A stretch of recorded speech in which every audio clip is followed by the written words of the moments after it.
Yo, yo, yo, we are live. What's going on, y'all? Welcome back to Real Talk with ReZsaun. I am your host, ReZsaun Lewis. Now, we're not even gonna get started yet. It is now 6:55. We're gonna take about 5 minutes just to share this video out, let people know that we are live. I have a very special guest. I know I tell you all my guests are very special because they are all very special to me. And if they're special to me, then I'm hoping that they're special to you because they mean a lot to me. And the fact that they take time to come on this show and uh, be a part of this movement, that is Real Talk with ReZsaun has been dope. Those who know what's been going on recently with me. So if this is your first time watching, since I've been back on, it's the second show I've done since my hiatus. But for everybody who's prayed for me, who's thought about me, who's thought about my family during this period of time, I really appreciate you and I thank you so much for your support. But it's not about me tonight, it's about my guests. I need y'all to share this out. Charleston County School Board member, Mr. Kevin Hollinshead, is going to be my guest this evening. I'm really excited about talking to him. He's a gentleman who I have a massive amount of respect for, the amount of work he's done in the community in terms of making sure, that the kids have what they need in Charleston County and continuing to fight for improvements. So we're going to talk about that tonight. Please share this out. Share this out. Share, share, share. Share, share, share. Because they come to me, not because I'm dope, even though, I like to think that they come to me because I'm dope, but they want people to listen to them. They want people to hear what they have to say as well. So we're going to get started in about 3 minutes. Y'all know I'm very big on promptness. If you're not new to this and you're true to this, yes, I'm not a poet. I didn't even know it. Um, uh, yeah, y'all know that, I'm very big on time. So I'm not going to waste your time. I'm not going to stretch the time. I try to get in here early so I can get out on time. This is not the black church. And I love my church. But y'all know y'all be playing with the time. I'm going to just go ahead and put that out there. Y'all know we be like, church service starts at 11:30. The service started at 11:45. Then we got to go through 55 minutes of praise and worship. And then collection plate got to pass a couple times. And then pastor going to start preaching, but not really. And by 4 o'clock, we start to round down. But I'm excited about you guys being here. Thank y'all so much for joining. I'm excited about tonight's discussion. Please share this out. Share this video. I am sharing it right now. It is 6:58. I have about 2 more minutes before I get it rolling, before we get it popping, as they say in the hood. Well, they used to say. I don't think they say it in the hood anymore. I don't know what they say in the hood anymore. I used to be really up on what they say. They still say get it popping. My mentee says they still say get it popping. So if he say it, then we're gonna get it popping for the school board and for the elections because that's what's important. That didn't sound cool, did it, P? Get it popping for the elections? Nah. All right. Gotta try it. Gotta try it out. We have it's 6:58. 2 more minutes. 2 more minutes. We are live. Where's my? We are live. We are live. We are live. There we go. Oh no, I want this one. I like that one better. We are live with the green. And then I got Kevin Hollinshead. Boom. Tag him there.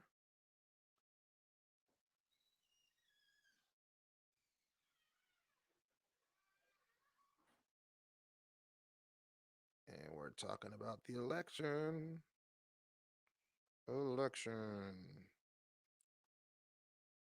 Your vote matters. That's a good one. All right, share the story.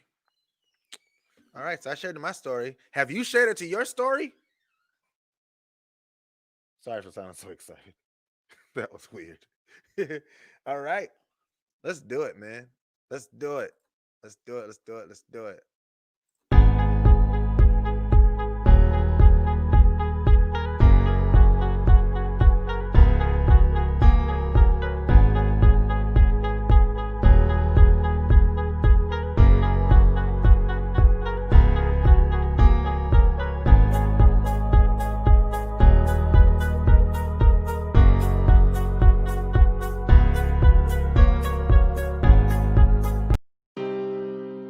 I knew that was something I needed to have. All right, like Henry Lahar, which is my book. Clearing a house of information. None other than one of those very heroes. So, for those who don't know, I'd like for you to take a couple minutes. Are you originally from the Charleston area? And the youth in South Carolina.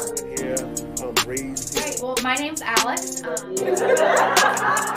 team is when the Emmanuel music to spread love and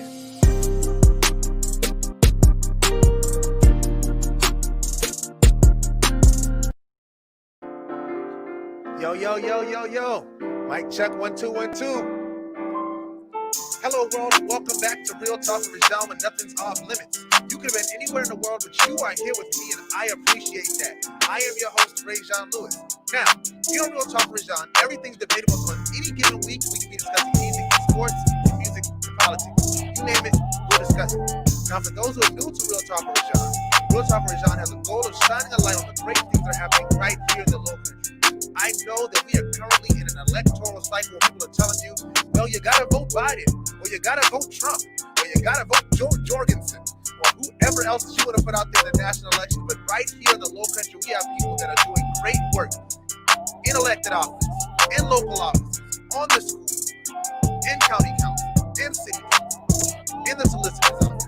People that we need to know about who are doing the work right now and who are trying to do the work. We have candidates that you need to be made aware of. So Real Talk with ReZsaun has a goal and an aim of shining light on those great people. And tonight is no different. We have Mr. Kevin Hollinshead, who's a Charleston County School Board member. Thank you so much for joining me, sir, this evening. ReZsaun, how you doing, my man? I'm good. Thank you so much for joining me, sir. Thank you, too. I'm very excited about being here this afternoon. Yeah, man. So please introduce yourself to the audience for those who may not know who you are. Well, I'm Kevin Hollinshead, without the glasses. I'm born and raised in North Charleston.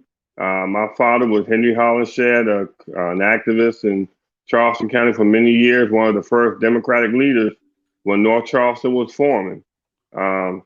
I have come from a strong background of brothers that are deceased now that always thought about pride within our community and pride within the African American culture. I am a graduate of Benedict College. Actually, let me back up. I'm a Shakur High Eagle graduate of North Charleston. Okay. Yeah, man. In basketball, we were the best in North Charleston. Bonds Wilson thought they were good. We didn't count North Charleston. Garrett had Hoover the mover. Nah, we didn't count them. Garrett had Hoover the mover. But the Eagles was the best. State champions and all. So but talking ReZsaun, we do not besmirch the good name of North Charleston High School. No, we're not going to besmirch it. They had a good football team, but in basketball we were raw. I give you that. I moved on to Benedict College and got my bachelor's degree in criminal justice, and then years later, what you know is very, very intriguing. I was not a fast learner coming out of high school. In fourth grade, we got integrated into a system in North Charleston, school called Park Circle, which I got punished for being black for many years. But an HBCU gave me a chance and brought me around. And from there, I had my master's from Springfield University, Springfield College. And then I started work toward a PhD successfully, but got burned out. It is hard. So, I'm just a single father of 3 children. My wife passed about 18 years ago, and I've raised children in the community along with my children.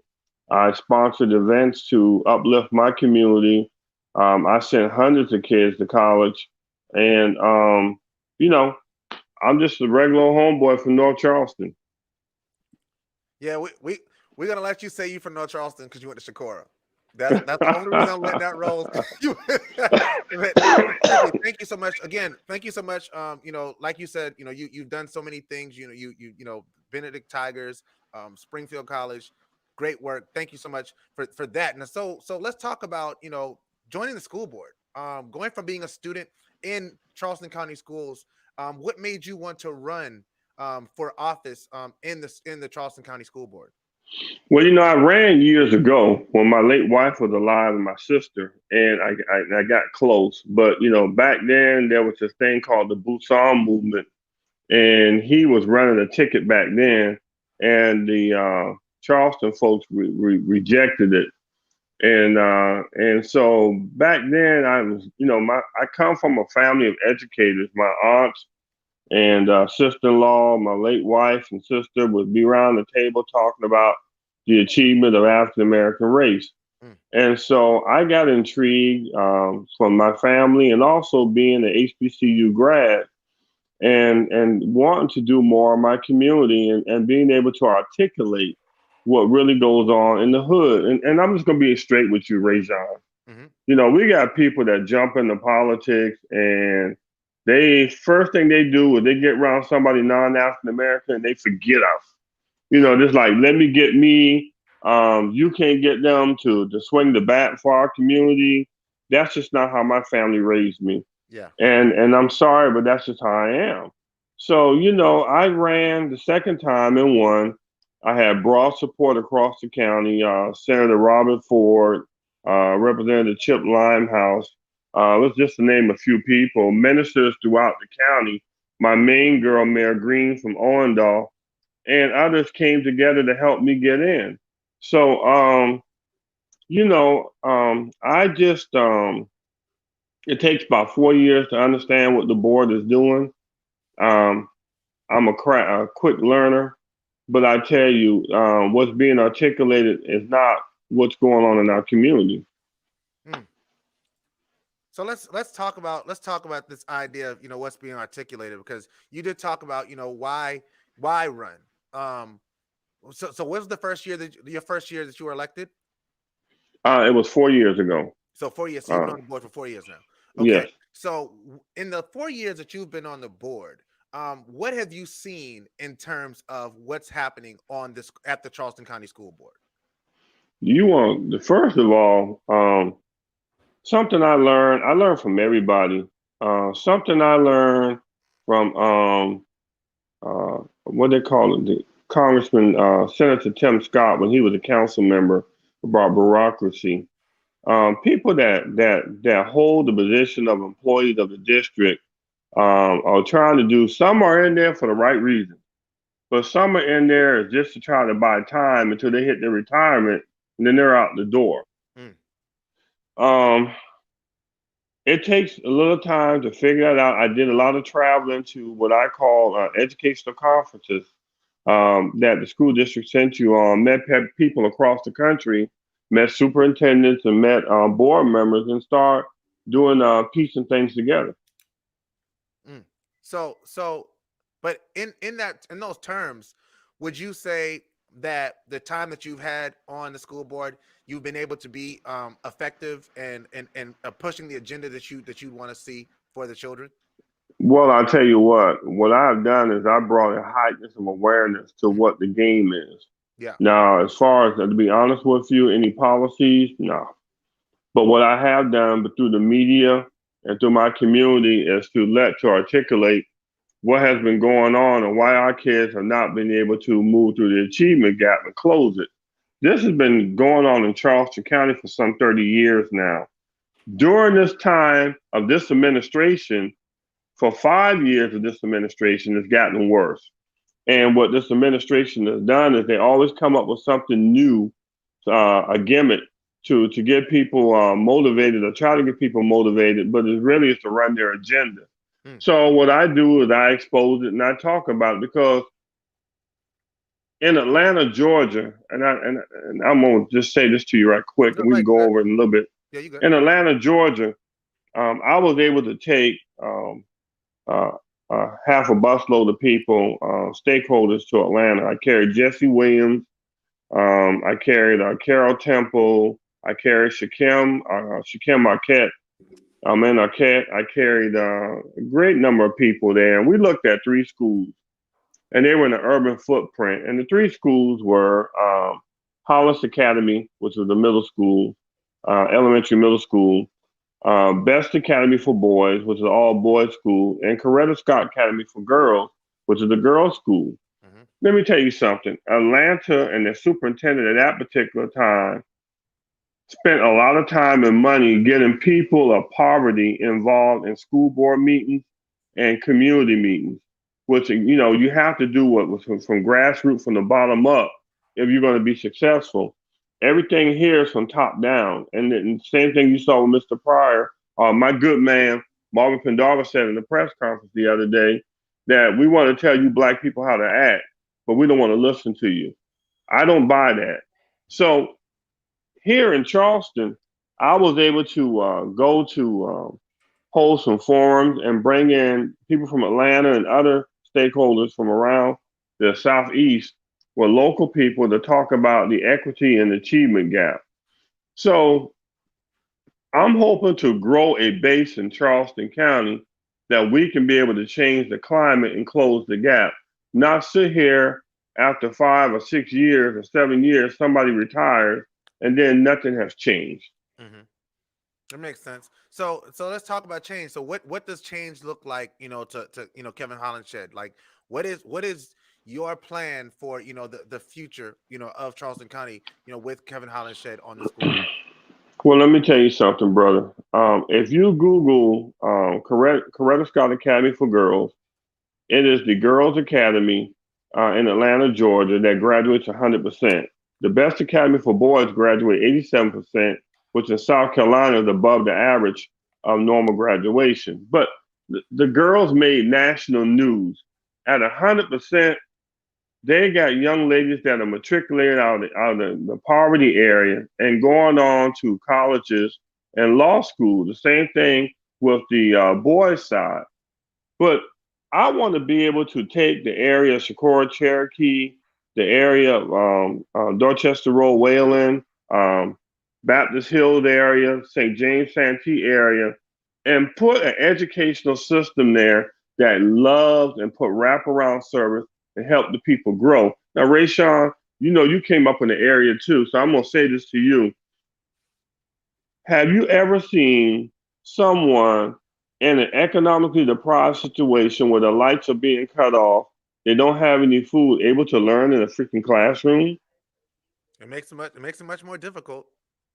These guys don't understand that. These guys that I deal with, when the meeting is over, them jokers are out the door, and you don't hear nothing else. You get update emails, but you don't hear about what we're talking about. You have to have parent advocates on the ground, so community social workers on the ground in the community working to reshape parents. Now, on the economic status on the big picture, and let's just take Dorchester Wayland area, okay? With all this gentrification coming in and people being forced out of the city into North Charleston, the school district has like over $100 million in savings, not more than that. But anyway, we invest that money into non-African American banks. Well, if we're in power and we have votes, some of that money can go into an African American bank. What the emphasis is doing financial literacy education, helping groom families to be able to get bank loans, help build their culture, help small businesses. We have allowed ourselves to go backwards. And then we're scared when we get to the table to tell Mr. Charlie what's going on in my community. Yeah, I mean that's definitely the case. In a lot of cases. So what because I know you have a big emphasis on exposing the things that are not working well. Mm-hmm. What is your plan for improving it? I know you said wraparound services. I know you have a 5-point plan that you wanted to get to and speak to. So I want to make sure you have an opportunity to speak to that as well. Well, one of the 5-point plans we can talk about is homelessness. There's 101 students in Charleston County that are deemed homeless, and the number is growing. That affects the achievement gap. These so-called rich donors that want to play in school board politics can help put up shelter services for these kids to help being able to stabilize them and to help them with mental health and the shelter, to be able to help them, to close the achievement gap. On a national level, man, the numbers are horrific of families that are homeless with children. And I know the number, they said 101 reported by our staff, but I think it's like they said, it's going to be larger than that. The other thing is to make sure that we have people like yourself, my man AJ Davis and Eric Jackson, guys who have educational programs that can benefit our community, need to be given funding and help and resources to get it going. The people that run the nonprofits that are playing in this don't look like us. They're getting all the money from Kiowa and Seabrook Island and Sullivan Island to talk about how black kids can't read or write. But nothing has not changed. The money needs to go to people like yourself. And then the school district needs to kick in, and we need to be able to let you put a program in place and then monitor your program. And if it works, then help it grow. I agree. I definitely can, as somebody who works in the nonprofit sector, especially in the youth engagement sector, I can tell you that there has, I'll say, been a lack of, support from, the quote unquote powers that have the opportunity to really provide the resources for organizations like mine. So I guess I'll ask this question for organizations that are like mine that do function in the mentorship sector.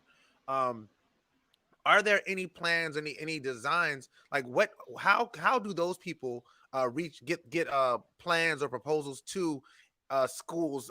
Say I start a mentoring program and I want to reach out to the school districts and get programs into those schools that I believe can help. Like, how should those people be moving to make those things happen? Well, first of all, you should write the proposal up and then get it to a board member. It should be put on to what we call our educational committee and brought to the committee of the whole so we can discuss it. See, what happens is they try to wash it down and don't give it any legs. So people like Chairman Eric Mack, Chris Collins, I can't think of the sister's name, but anyway, you should hold us accountable to put it on the agenda. Okay. All right. So if we speak to the educational committee, we as in the nonprofit sector, the educational committee, that's the first step. Has for all the organizations that do exist out here, have you guys seen those people from the community trying to bring programs in, or has it largely been a disconnect between the city and the county and the school board? And that sort of gets me to another question, but I'm going to hold that question. I believe there's a disconnect. Certain nonprofits can go and get money just like that. People like yourself, I think the stigmatite with us is that they think you're going to mismanage your money. This is so crazy, but I couldn't answer that question, but I'm one to push the envelope. Yeah, and I appreciate you answering that question, because I definitely can tell you that that's something I believe that I've seen myself as well. But I want to ask about the disconnect between the school board and the community. Where do you believe the disconnect is, and do you believe that in its current status, the school board represents the interests of the people? No, I think the school district is more reactive. They're not all of them, but the heads are a narcissistic type attitude. They don't want to work to get grassroots people involved, and you yourself know that the value of you working in the community and getting grassroots people involved. They'll rather find a black person who's looking to make themselves look good and sell their community out and say, "Oh, we found somebody black. Oh, we found the person," but you didn't check the track record to see if Brother Marvin Pendarvis, ReZsaun, other people can say this guy's got a track record or has good standing in the community. One thing I can tell you about myself, you can go to my website and look at all the things I've done. Marvin Pendarvis can tell you I did the first African-American baseball tournament here, Claflin and Morehouse, to try to get young kids involved in baseball and to stimulate their mind for growth.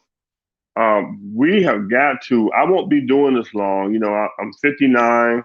I hope to win this re-election bid. I hope to run one more time, and that's going to be it. And I hope to have services in place. But people like yourself, Renisha Holmes, I can name a few in North Charleston. We have to groom them to take this place and run with this. But we don't need nobody that come up in our ranks that good well they're not going to sweat for our community. Had enough of that.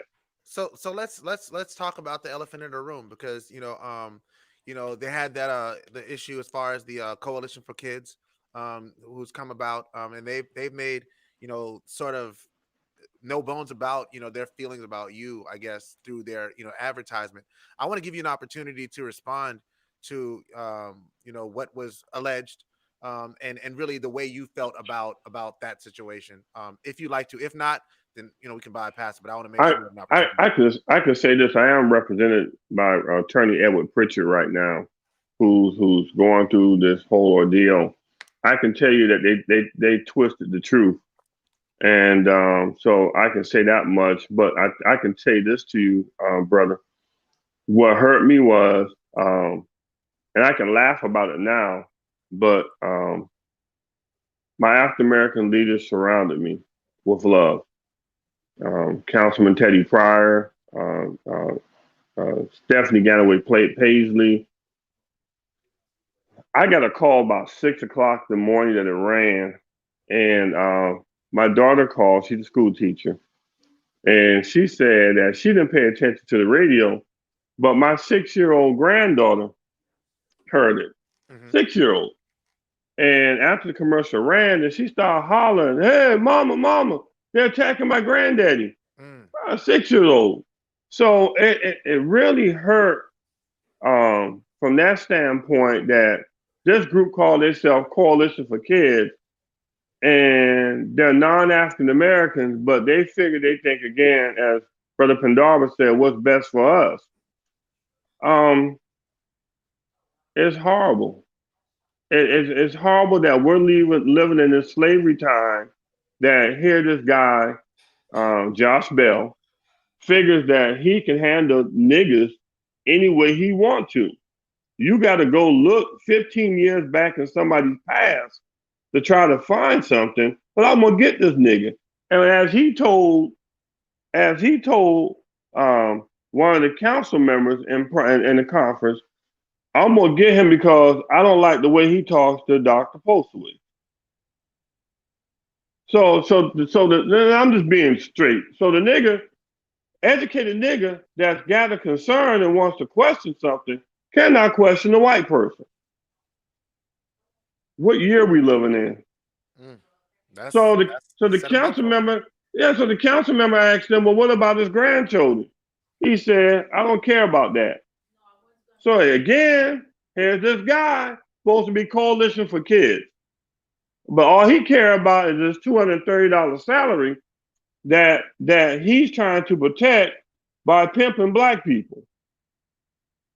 They got 7 lobbyists that they're trying to change legislation in the state house, and they're trying to get in Lexington County and other areas within the state. I think they're already in Greenville or Spartanburg. So they're trying to thrive off of poverty areas. That's your job, not their job. Wow. Okay. So do you think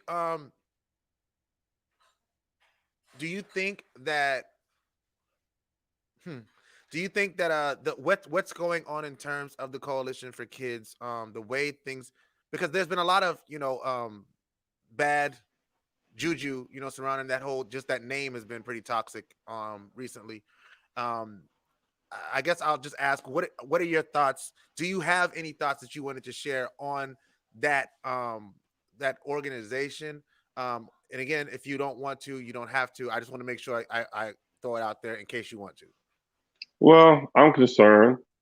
Again, this organization has only been in existence 2 years in Charleston. They don't have a track record, but yet my administration gives them carte blanche. I just found out the other day from someone, the Share Future project that the school district spent $300,000 for, was full of people from Coalition for Kids supporters. Out of 30 people, only four, and actually only six that weren't 6 or 8 that weren't coalition members. And but we paid for this with taxpayers' money. But this shows to me like the setup. The setup that shows that we can take taxpayers' money and script something. Wow. Okay. So I think we've covered that. I'm not going to stay there long, but I wanted to make sure you had an opportunity to respond to, that situation. Whatever's going on, I know you to be a good guy. And when I saw it and when I heard it, I definitely was taken aback. But I didn't lose faith in the person that you've shown me that you are. So I believe that the people who I appreciate it. You know what? I have been getting calls from my community, and I gotten calls from non-African Americans. And their folks were asking for my signs in their yard and saying that they voted for me and they still support me, and they didn't like the dirty politics being played. Yeah. You got a nonprofit claim they're about kids doing what I call Washington D.C. type politics advertisement. Yeah, for sure. So I guess I want to give you another opportunity to say why Kevin Hollinshead for another term. What if they vote for Kevin Hollinshead? What are they getting a vote for? Well, I'm hoping to be at the table, to have dialogue, to try to mimic what they're doing in Atlanta. I love to get guys like Brother A.J. Davis, Eric Jackson, yourself, people that are hardcore community people to the table with the superintendent and folks to be able to talk about what's really ailing the Black community. We don't have time to be playing games with them. When you tell them you stepped on my foot, you need to tell them you stepped on my foot. For those African Americans that are not man enough to stand up and tell them that, then we have to be the ones to say it. So when you get me for re-election, you get someone that, one again, everybody, when they, like Brother Shakim says, when you call Kevin, he returns your call. He goes out his way to talk to you. He'll go meet with you. He works in the community. So you're going to have that same type of guy that you can lay hands on. I told my other board members, African Americans, that are in there now, you have to do the same thing. We can't have people that sit on the board and not be a servant to the public.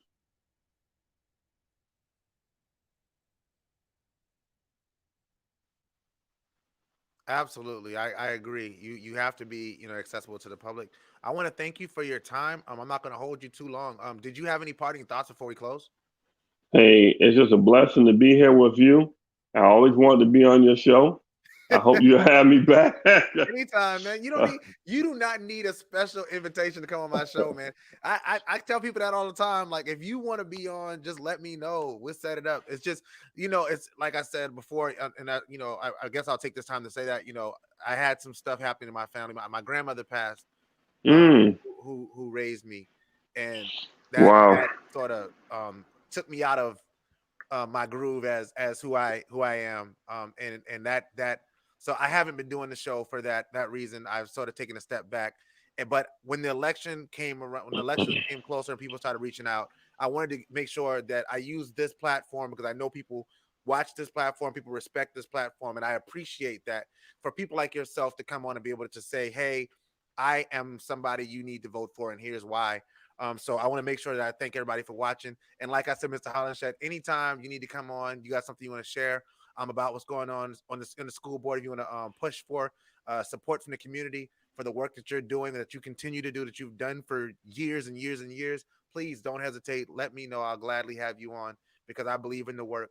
And I believe that there has to be a connection between the school board and the people. We cannot have a separation between the people and the people who are elected to serve the people. If you don't know the people, you can't serve the people because you don't understand the people. So I want to make sure that I say that. I do know Justin Hunt just said the stand is one. We'll be sending you requests to take part in their school board candidate forum that they're doing with high school students. So be on the lookout for that. I'm actually moderating that as well. So okay. Be on the lookout for that as well. I believe it's on the 25th. which is in 10 days. So yeah, Cool. we got a comment. If you have any comments, any questions from Mr. Hollinshead before we close, please put them in the comment section so we can make sure we share them so you can see this positive energy. Mr. Hollinshead, continue to use your voice to advocate for our children and our communities. All right. So that's Tracy L. Thank you. Thompson Bryant. So there are definitely people who out here who got your back and who believe in you. And so on November 3rd, make sure you go out and cast your vote. I'm not going to tell you who to vote for, but I will tell you that your vote counts, your vote matters. So please do not take that for granted, because if our votes didn't matter, they wouldn't have spent hundreds of years trying to keep it away from us. Anything you want to say in terms of why people should vote? Well, I can tell you we're in a critical moment in our national elections, but we need to make sure that we start taking people like yourself and educating our community about guarding the rear door of education, because if we don't guard our roots, we're going to continue to have the problems that we have across the country. We let people attack us from the bottom, which is our educational system. So I'm engaged about the national election, but I also want to bring awareness to the local election. When the national election is over, your local leaders are the ones you see every day and to get stuff done in your community. I'll say this, two things, and I know you got to go, but I like Brother Marvin Pendarvis. Marvin is a guy that came out of Charleston Farm, and he'll tell you, me and him have had some harsh words. But I love how that brother's growing. I love how he takes a stand for the African American community. I see nothing but great things for him in the future. We just got to make sure that we all are on the same page when we have somebody stepping in the ranks of school board or city council or something like that. That I know we're going to miss it sometimes. We're going to let somebody slip through the cracks that really is not about us, just about themselves. But we got to still try to vet the person the right way. We don't need master to come out here and tell us, I'm going to give you 2 handboys or 2 maidens, and then you're supposed to run with that, because we ain't going to never get nowhere. I'll tell you, another thing I'll tell you, and for your viewers, before I ever got on the school board, there was a sister named Lisa Herron. Lisa Herron was supposed to be the next superintendent of Charleston County, a sister who was very smart. She came up under Nancy McGinley, and the racist school board members chased her out. Go look back and see who was on the board then, and look at one of them running for re-election right now. Wow. But Lisa Herron left and went to Alabama, Birmingham, Alabama, and turned it out. Now she's in Atlanta Public Schools as a superintendent, and she made national news there. We have got to stop letting people jerk our people around that bring resources and knowledge to the table to help an area. That's the same thing that happened to Maria Goodlow. Maria Goodlow was raised in the standards in Charleston County schools, and they chased their tail out because of race. We got to stop it somewhere, man, and we got to start screening our own people. But ReZsaun, we could talk all night. I just want to shout out Marvin Pendarvis, Councilman Teddy Pryor. He's like a big brother to me that raised me. Great man. Teddy jumped up and got insulted and stood for me. Whenever I do something wrong, Teddy's on my back. He'll tell you. And so, and what I call my sister, Stephanie Ganaway Paisley, and Pastor Dixon. Those guys, we don't always agree, but when they see something they're offended by it, they all come together. And so I appreciate that. I humbly appreciate that. And anybody viewing this, if you want to call and talk to me, hey, anytime. If I have the time, we can talk. And if they want to find out more information about you or contact you, how can they do this? How can they reach out to My webpage is kevinhollinshead.com, KevinHollinshead.com. You can contact me on Facebook. And then my personal number is 843-330-9913. So I'm always accessible. Now, if something's going on, I'll get right back with you. Just text me. Not say, oh, okay, I forgot to call this guy back or this young lady back. But I do return calls. All right. You said, and that was 843-330? 9913. 13. All right, and that just speaks to your access, your accessibility right there. The fact that you're willing to give people your number so that they can reach out to you, in your constituency. I think we need more of that in terms of our public officials as opposed to less. So I want to thank you so much for that, man. I appreciate you. I support you. You know I love you, and if there's anything I can do to support you, anything I can do to help you, you let me know. Thank you, sir. Y'all have a blessed night. Yes, sir. Give me 1 second. Let me end my show. Okay. Thank y'all so much for watching this week. I want to thank my special guest tonight, Mr. Kevin Hollinshead. He is running for re-election. He's an incumbent at Charleston County School Board. So please make sure you go out and vote. Vote, vote, vote, vote, vote, vote, vote. Reminder that next Wednesday night, I'm doing another show. I'm actually going to be interviewing County Council District 6 candidate, Mr. Dr. Kylon Middleton. Join us when we talk about his candidacy and what he's planning on doing in that district. On the following night, that's Thursday, October 22nd, I'm doing a mass candidate forum. I still have 3 slots remaining. Just to let y'all know who we have coming on that night. We have a full slate. I have Darrell Griffith, who's running for Charleston County Council District 6. Ben Poe running for 9th Judicial Circuit Solicitor. Bobby Joe Neal running for Charleston County Coroner. Ralph Prelo running for Berkeley County School District School Board District 7. Elvin Spates running for Charleston County Constituent School Board District 10. Courtney Waters running for Charleston County School Board North Area. Erica Copley running for Charleston School Board District 10. And Christian French running for Consolidated School Board in the North Area. And I still have 3 more slots. So if you are a candidate, or if you know of a candidate that you want to have their voice heard, please reach out to me. How do you do that? You go to realtalkwithrezaun@gmail.com. If you email me, I will find you a slot, but I only have 3 remaining. So holla at me. If you are doing something in the community that you would like a light shined on, please reach out to me on my website. That's www.realtalkwithrezaun.com so we can discuss getting you on the show. This and all of my shows, in addition to the Car Chronicle series, is now available for your listening pleasure via Apple, Google, Spotify, and any place you can find podcasts. You can also find it on my website. That's www.realtalkwithrezaun.com. If you'd like to be made aware when I go live, because sometimes it is unscheduled, please be sure to click the follow or subscribe tab on the page so that you'll be notified when something new has been posted. In the meantime, follow me on social media to stay up to date with what's happening on Real Talk with ReZsaun. Anywhere you go, type in Real Talk with ReZsaun and I will pop up. If I don't, I will never be there, so don't look for me there. Also, feel free to leave comments, questions, and anything else you'd like to say in the comment section or the message section. I love reading your messages and getting your feedback, even if it's negative. I would also appreciate it that if you love this show, I hope you do, that you will leave a review on my Facebook page, or my YouTube channel, or my podcast. If you're watching my podcast, please give me 5 stars on the podcast on Apple or Spotify. In closing, thank y'all so much for watching. I do not take it for granted that y'all take the time out to watch this. I value your time, your energy, and your support. But always remember that God is everything, and without him, we are nothing. So never forget where your help comes from. And if a man doesn't stand for something, he is bound to fall for anything. And that is real talk. I will see y'all next week.